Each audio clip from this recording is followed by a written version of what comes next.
So guys, there's blood in my urine. Tell us about this, Peter. Well, it turns out I just had some beetroot for lunch.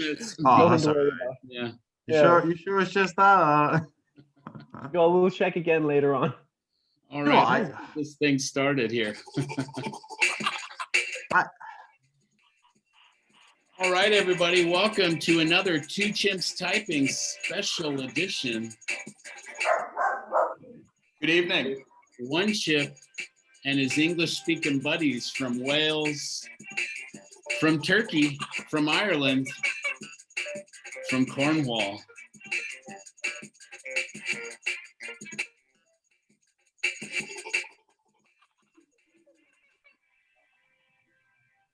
Oh, that's always fun. Okay, guys. Well, thank you for welcoming us into your home. Thank you. With libations. Cheers. Gin and orange juice. I don't know how that works, but that's what I have to work with. Yeah, I've got a little Viva La Bolivia here, a little Coke and wine together. I have pumpkin soup and beer. I'm so refined. I got Stella. They do you know what? I love this drink, but they call it a wife beater's drink. I have no idea why. It is a wife beater's drink. I have no idea. I love it. It's nice. It's good. I'm frankly surprised to see you in a collar shirt drinking that. Well, I have to put something on for work these days, don't I? I can't just, show up in my pajamas. No. Here's a question, actually. Do you guys, working from home, as many people are nowadays, ever worn your bottom pajamas on while in a meeting? Oh, yeah. I have a system where I have a very comfortable pair of shorts and slippers that I wear.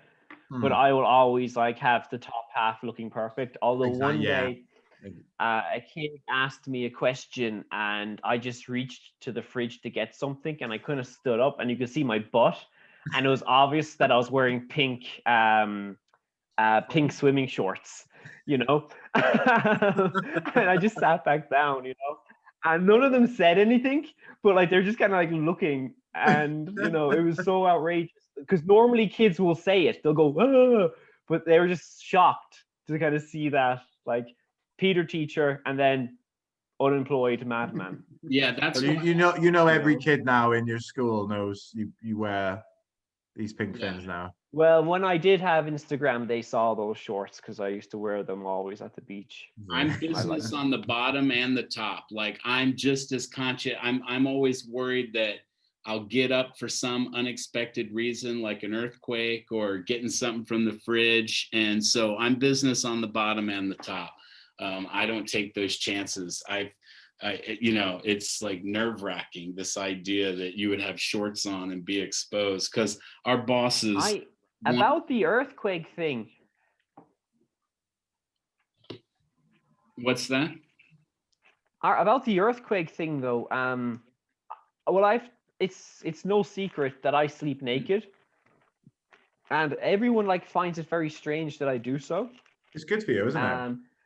It's good for you, and it's a habit that I picked up in Africa, and really I just felt it just feels so much better. It's heat regulation as well. It just works so much better. But then to kind of say what about if there's an earthquake? If there's an earthquake. I kind of think the last thing I'm going to worry about is whether or not I have pants on. I will run to the street naked. As long as I have my phone, my passport, and my wallet, I don't care. And I can carry them in my hands. So you can be properly identified for being indecently exposed. Yeah. It's me. The man without the foreskin. The man with the foreskin, sorry, yeah. Well, yeah, I mean, I coming from Ireland. Well, we're all from Britain and Ireland here. Martin's from America, which is up north as well. You need it in the winter. Foreskin? Yeah. Oh, I don't have any. I think it's useful. Anyway, that's a different debate. But girls around here, sometimes they react very differently to it. Sometimes they're totally cool, and then sometimes they're just flabbergasted. Flabbergasted. Well, we're exotic, which is an adjective I've never received before I came to Turkey. Exotic. This face is exotic. Can you believe it? Yeah. In the time I've lived here in Turkey, I've had more compliments from men about my appearance than any woman, like probably my entire life. So it's a little bit, it's distressing. You compare yourself to the average Turkish 50-year-old, and you're basically Michael J. Fox, in Doc Hollywood. That's You're a Brad Pitt. Well, yeah, but like considering how fast Turkish men age, Martin. I guess it's nice place right that. All I'm really, it's great to get compliments from a guy, but man, couldn't it be some more women? That's all I'm saying.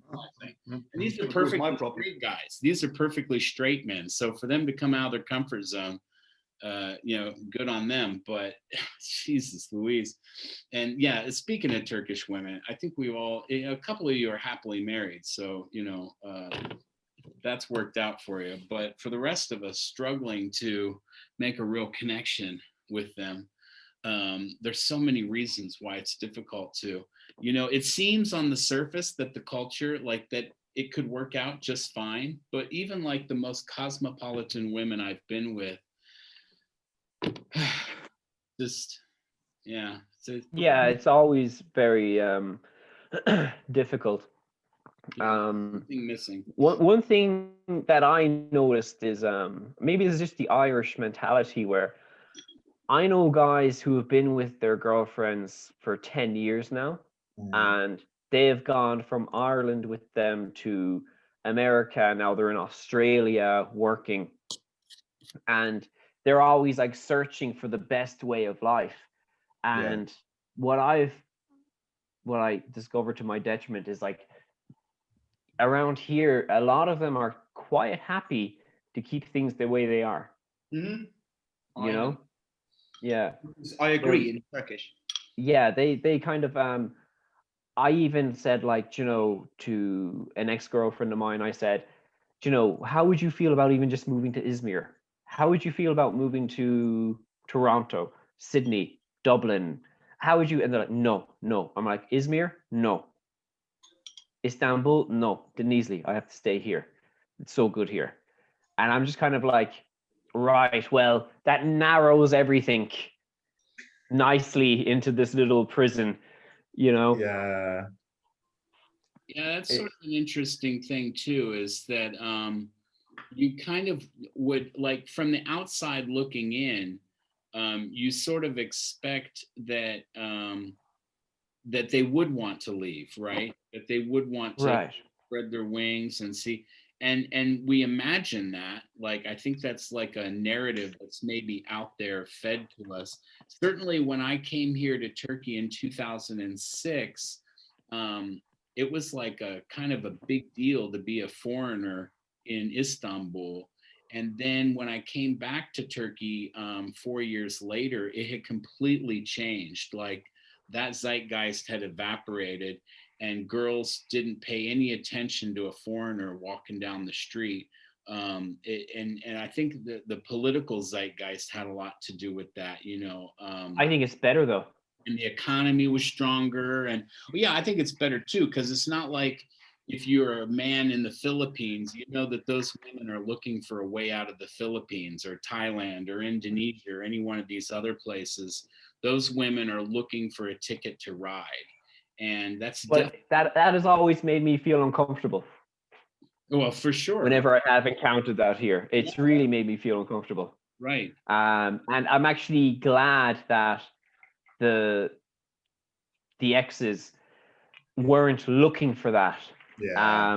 Because there was one who, she might have had the best intentions, but she was looking for it. You know what I mean? Like, you could tell that it was the first thing. Like, and she wasn't serious girlfriend at all. That's what made it very strange. Like, it was the first thing she mentioned. Like, what are you doing this summer? Can I go with you? Washboard abs that. No, dude. It wasn't like my abs or my amazing pecs or my beautiful skin or any of that kind of thing, or my intellect. It was basically passport. Like, what are you doing this summer? Oh, could I go with you? Could I do this? And I'm like, you know, do you have any idea how hard it would be to bring you with me, even if we didn't have to go through visa thing? It's a ball ache. Yeah.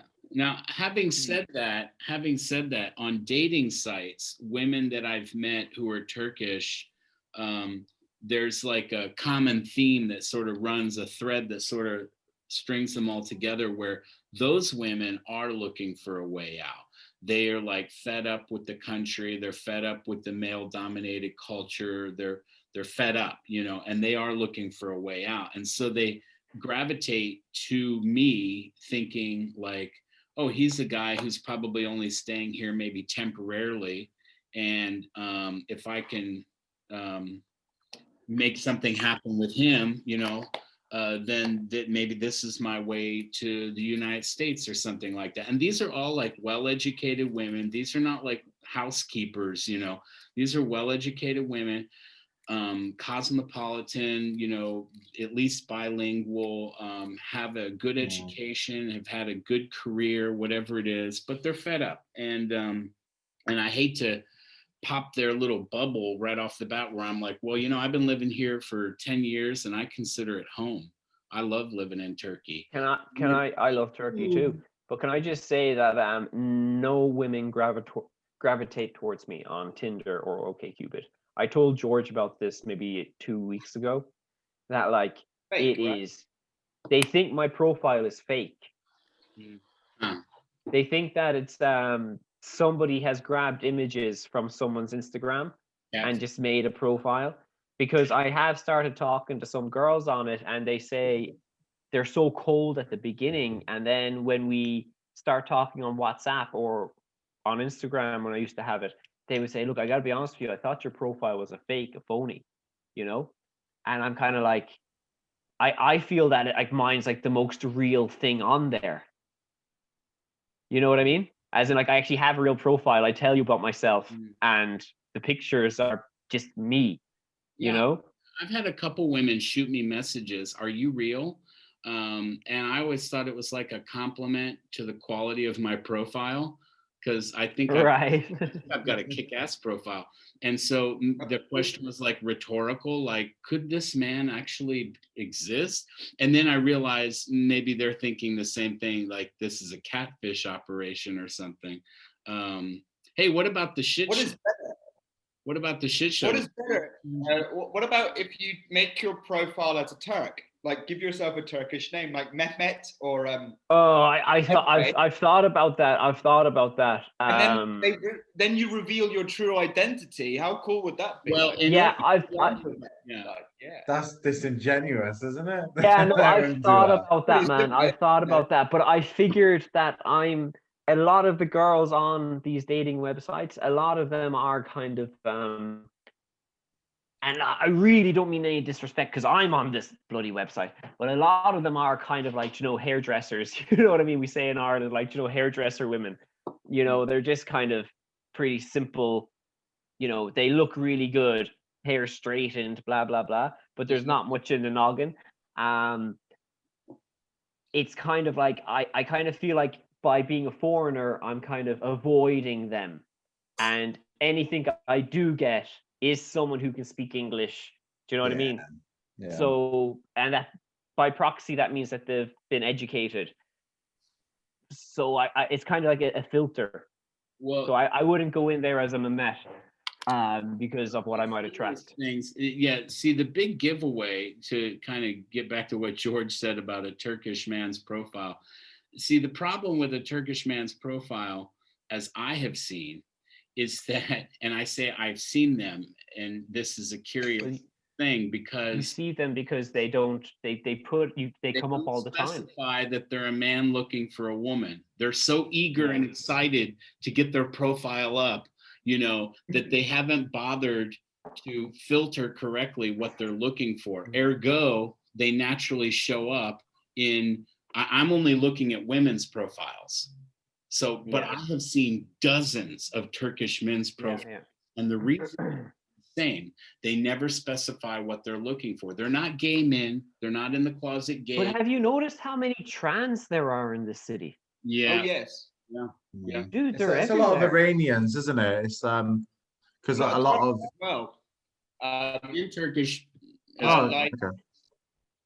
Yeah, just for the audience, like Denizli is a city where a lot of Iranian immigrants come to before they get their visas processed for Europe or Canada or America, etc. It's kind of like a stopover refuge for a couple of years.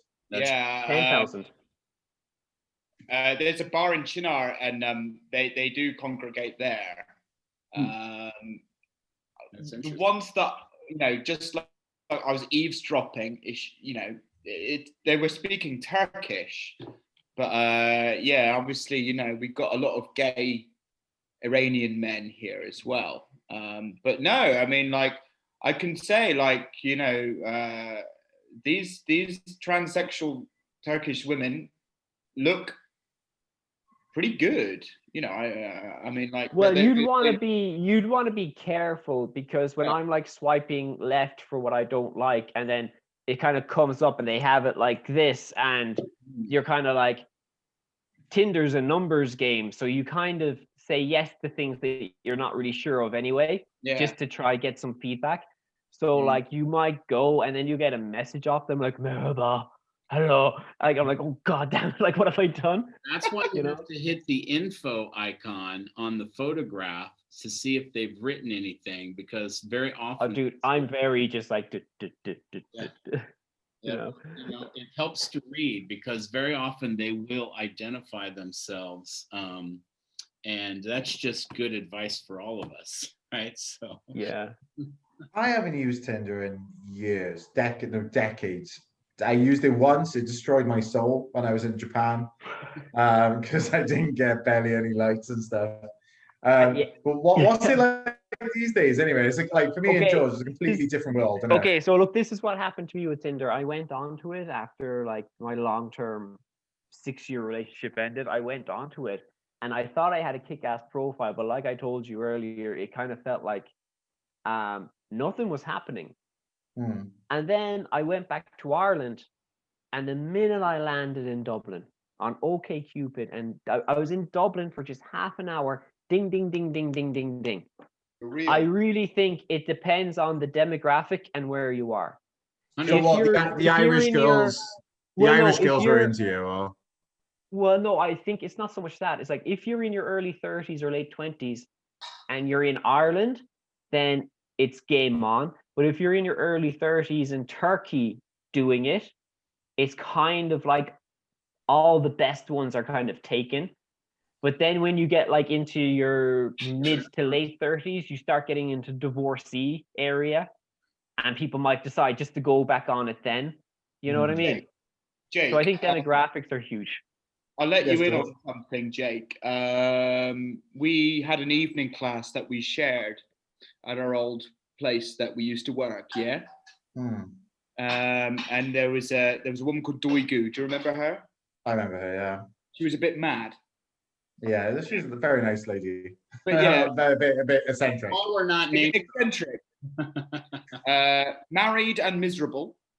Yeah. And I was over Martin's house one night, and he was like, "Look at who I matched on Tinder," and Duygu was there. Was there? Oh. Well, a lot of the married women on here in a lot of married women on Tinder. Yeah. Duygu.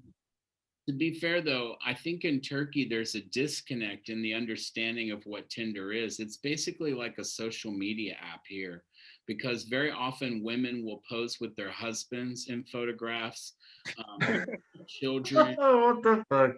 They don't understand. What's it?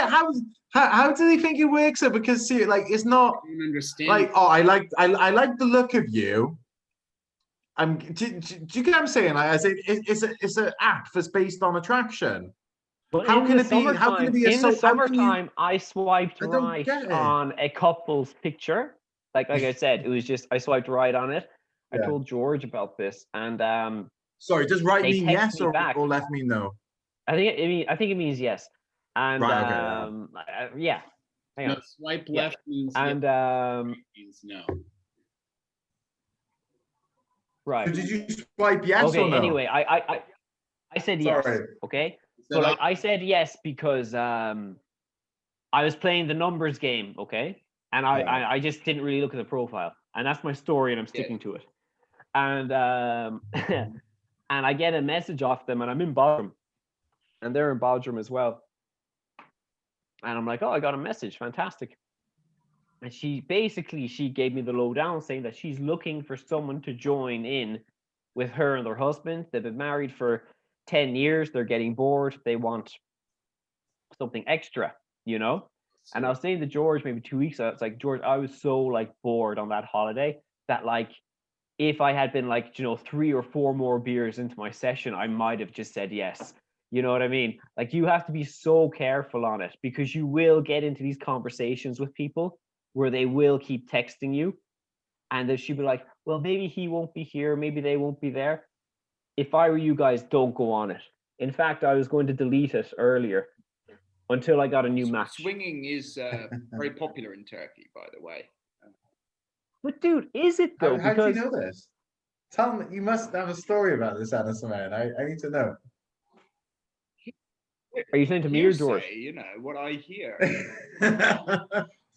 Have you been propositioned? I've heard some I'm huge curious. stories. Not as such, no, but I have. Right, that's all we need to know. Yeah. Now you know. I have. This wasn't on the Tinder one, but what I'm trying to say is, on Tinder, it seems so kind of otherworldly, but then you have to remember that these are actually real people, and it's a real thing, and it's kind of like messed up, because when she sent me, I said, send me a picture of you, and she took a picture right then and there, and she was like, you could tell she was holding a baby, and she was getting into the car, she was doing something, so she's having this ridiculous conversation with some Irish guy, okay, as she's like getting the groceries, holding a baby, and she takes the time to take the photos, then to me, so that I can be involved in some menage a trois with her and her husband. Each their own. Well, each to their own, man. But it's like, it's very strange. Well, this podcast really went down the toilet. Yeah, people enjoy it, innit? They can do what they want.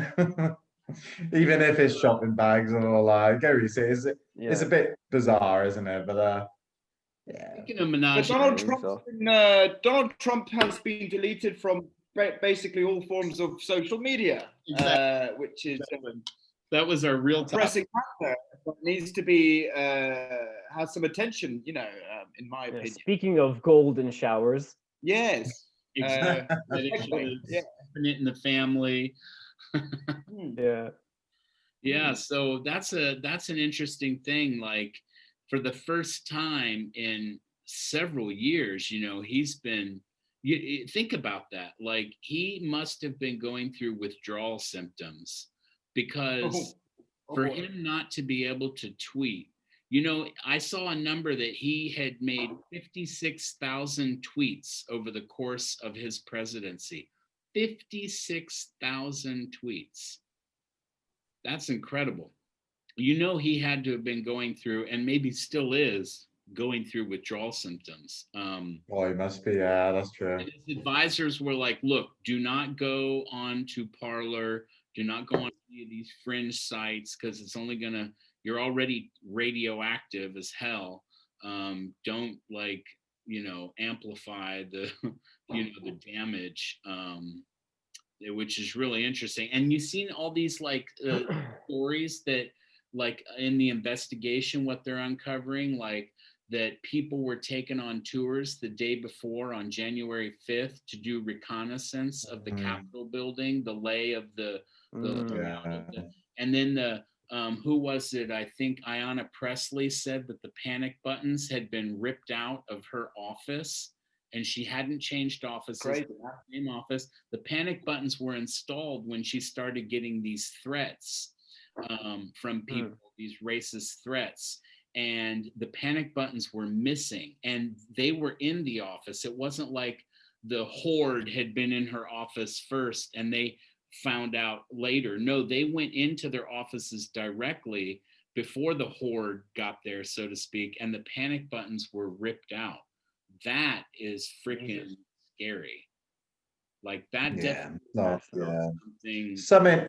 There was something orchestrated, I think, wasn't there? It's quite clear Seems like there was tyranny going on. Donald Trump is, in my opinion, and I think you gentlemen will all agree, he is lower than whale manure.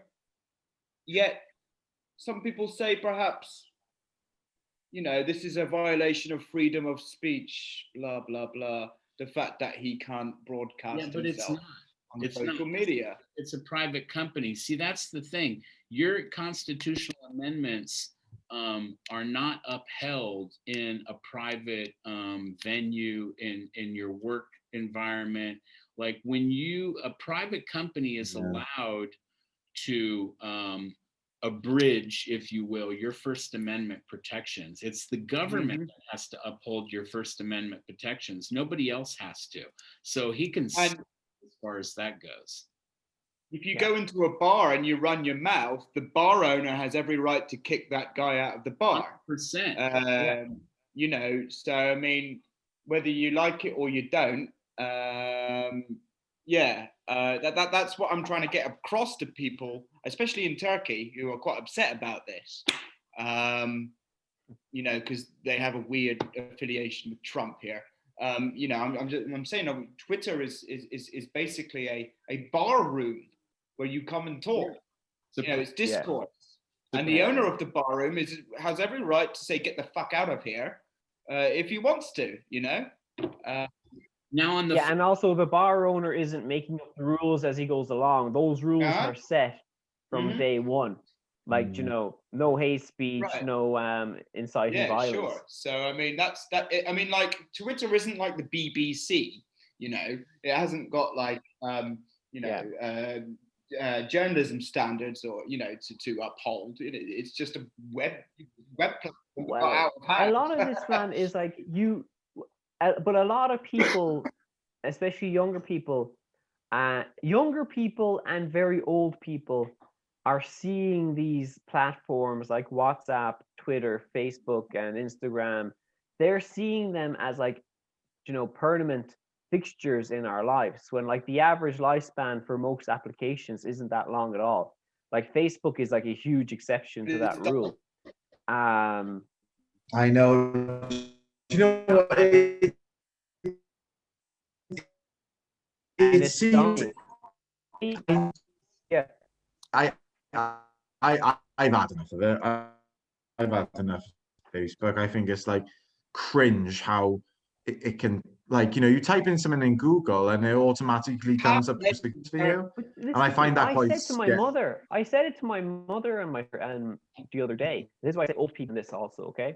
Is like, I said to him, like, look, I want to change the Signal just in case Turkey bans WhatsApp. I want to use Signal. And they were talking as if it's like the end of the world. And I'm like, look, it's just an application. There's hundreds more out there that I can communicate to you with, don't get so attached to it. And she said, like, but all your pictures are gone from Instagram as well. You're off Instagram. Says, well, I'll still put things up on Flickr, which is kind of a less intrusive application. I was like, well, I don't know how to use that. Well, it's they're young people and elderly people are really seeing these apps as like permanent fixtures, and they're the be all and end all, but they're not. They could all be gone tomorrow. Facebook, as you said, Jake, is dying. Instagram is dying. WhatsApp has this story thing now they do and do while in WhatsApp stories, which is just ridiculous. It's like Instagram is slowly transforming into like a soft porn, site. But was it you guys I was talking to this about, like my reason for stopping Instagram? Like I said, like I researched a vegan recipe. Then 2 minutes later, I researched like best way to cook a steak. And then I researched what's the conversion rate from euro to dollar. And then on Instagram, then I got from a suggested post of someone I don't follow saying all vegans are pussies. And then the next one was all meat eaters are like murderers. Next one was about money, where it says if your friends aren't making over 100,000 a year, they're losers and you need to drop them.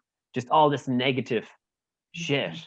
And I'm like, this is like, and I was thinking back on my day as in like, what have I researched? And I was like, okay, I looked up the vegan thing and the meat, and I looked up currency exchange, and I'm like, that's the algorithm. That's how it works. It takes these three things I searched for, and it manipulates it into these things. It's not pretty. It's not good, is it? And people are saying that the algorithm is a mirror of your inner self, and if you don't like the algorithm, it means you don't like yourself. Fuck off. That's bollocks. Really, fuck off. Fuck off. Because I'm allowed to look at the currency exchange without thinking that my friends are losers. I'm also allowed to look at vegan things without thinking meat eaters are bastards, or vice versa. Sure. Right. I mean, the truth is, like, algorithms are are equivalent to spitballing, right? You're just spitballing. An algorithm gets better the more you engage the product. So then the algorithm, like, then the spitballing is more accurate, perhaps on target. So it's like, at first the algorithm is like a drunk guy playing a game of darts. And then the more you engage the platform, whatever it is, then, you know, ostensibly the algorithm makes it look like a guy who shoots darts every day. That's kind of, But again, that's like, I think most of us have more to do with our life. We're a little bit older and a little more detached from social media. So we check in on it on occasion, but we're not like glued to a device. Like we're certainly not like living and dying by likes and shares of whatever that we post. So I don't think that those algorithms can be just to bring this back around to women and Trump, because Trump addicted to Twitter, and a lot of women in their early to mid 20s are very much, and even their 30s are very much addicted to Instagram and Twitter. In my last relationship, there was 3 people in the relationship: me, her, and trendy old WhatsApp group. Okay, like we would be having she'd be cooking me like some WhatsApp group with her friends. She'd be having like and there was one guy in that WhatsApp group, which I always found to be very strange, like a man in a woman's WhatsApp group. It's like, come on. She'd be making me a nice dinner. She'd be, he's looking for something. She'd be making me a nice dinner, and then like she would have the audio recording from the WhatsApp playing as she's making the dinner, okay? And then like his voice would come on telling a joke, and then she'd be laughing at it as she's making like my dinner. And I always found it like I'd get really kind of pissed off about it. And I just wanted to know, for you guys, would you get annoyed about that? Not that I'm jealous or anything like that, but I just feel it's like totally kind of out of place. It's kind of like, good question. If you're going to laugh at anybody's jokes in my kitchen, you should be laughing at mine. You know, like not some guy on the phone. I guess, like, you know, on your WhatsApp. If 10 years ago or 12 years ago, however the fuck long it's been now, you know, when I was with the wives of the other room, I would have been like insanely jealous. But like after all that finished, I had like a revelation, and where I just don't simply get jealous anymore. It's wonderful and it's liberating. You know, I don't know how to say. I'm just so happy. Well, it wasn't like just jealousy, man. It was more about the technology also. Yeah. You know what I mean? As in, like, if it's like, it was just an extension of it. Like, we'd be talking and we'd be having a dinner, and it would be like the fork would be here and the phone would be there, you know? Yeah. But guys, that was the straw that broke the camel's back for me. Like, I just snapped. I was like, okay, enough's enough, you know? Like, it was enough for me. Yeah. I get that. It's not so much the same because there was a dude laughing and stuff, but like with AJ and Instagram, like she loves Instagram. She's on it a lot. But then for me, it's like, well, I play PlayStation a lot. Do you know what I mean? It's like, so it's, but like, I'm happy she has that outlet, because equally I have an outlet as well. Do you know what I mean? So it's like it's a bit different from your experience because it's a guy involved and stuff. But minute warning. We all have different takes, you know, and I mean, like, I'm the same as you, Jake, because you know, look, I'm married to a Turkish woman, and English is her third language, and you know, she stuck with me in this place for all day, every day because of the pandemic, and you know, naturally she'd want to talk like I'm talking to you guys now in my native language. It's amazing.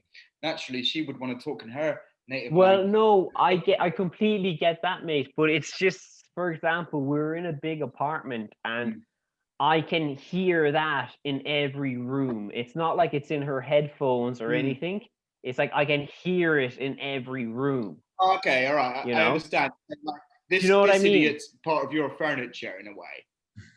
All right, guys. Yeah, exactly. As in, like, every day they're making it, I can hear that voice, and I actually like the guy, but it's kind of like, it's like, okay, enough's enough because you're here at home with me, we're spending time together, and I'm hearing another man's voice, and it's not like serious work stuff. It's like, you know, just we say like, you know, bosh, like empty. We gotta say our goodbyes. Anyway, sorry, Martin. The power of free Zoom is ending. Oh my God. Yeah, it's ending. But did you notice how we went from women to Trump to Twitter to Instagram back to women and Trump? Like it was like a Seinfeld episode. I'm surprised we didn't talk about excrement. Because usually my special guest George and Peter and Jake, a bunch of English. All the best. And an Irishman, an American. That has been one. Stay off Twitter. Hey guys, we gotta do here soon. Yeah. Take care, all. No. Stay off Tinder. No threesomes with any women who are sad with their Twitter marriage. is correct. And I'll be on the next episode. Yeah, exactly. And the algorithm will kill us all. Stay safe, please. Oh my God. And there's blood in my urine. There's blood in my urine.